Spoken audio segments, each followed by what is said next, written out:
Ford Escape. Mine was a 2016, but I believe it's a 2013, 2016. You'll have to check that.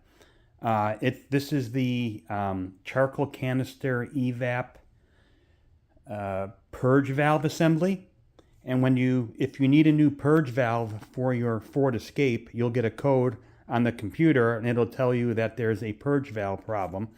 And this assembly, what you see here is the entire assembly, but the purge valve is this part right there. That's the purge valve. Has an electrical connector on there. And then you have 4 of these hose ends like this. 1, 2, 3, and 4.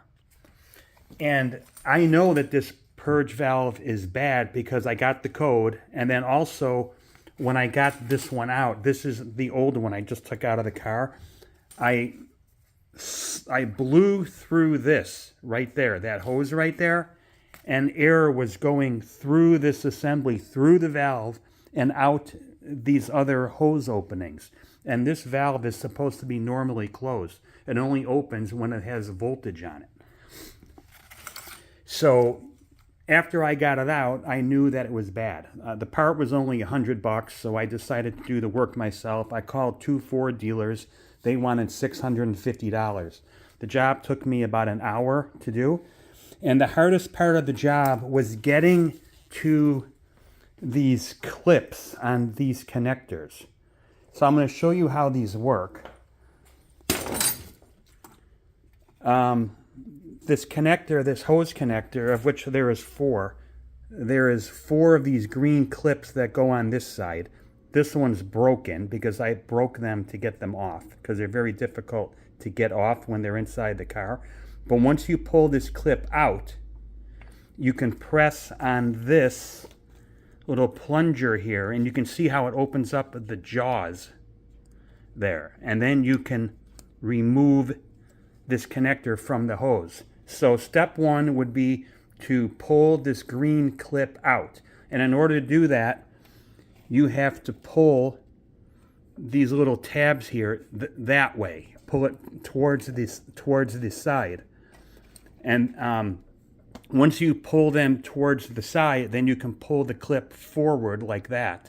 And then, and once the green clip is pulled forward, it allows you to move this plunger downward like that. When the green clip is inserted in here, it will not allow you to push the plunger in.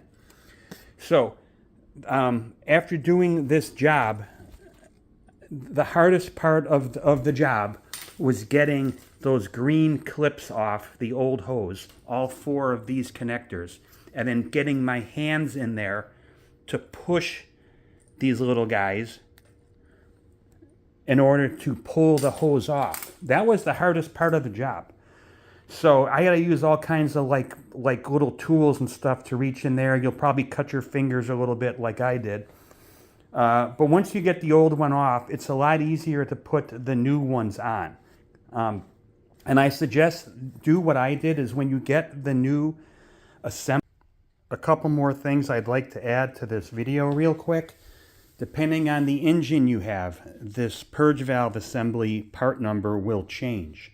So mine is a 2016 2.0 with the turbo boost. So for the 2.0 engine, this was the part number. Okay, so if you have the 1.5 or the 2.5, this assembly will likely have a different part number. Also, I did have to remove the air intake box, the air filter, and then downstream of the air filter to make room to get to this connector in the back. I think it was this one here. That's the one where it connects to the charcoal canister. So that was the most difficult one to get to, was that guy. And in order to get to it, I had to remove the whole air intake system. That took about 10 minutes or so. So you can do this job yourself. Give it a try, but It's better than spending $650 at a Ford dealer for them to do it in about 30 minutes. Okay, good luck. Thanks. Bye.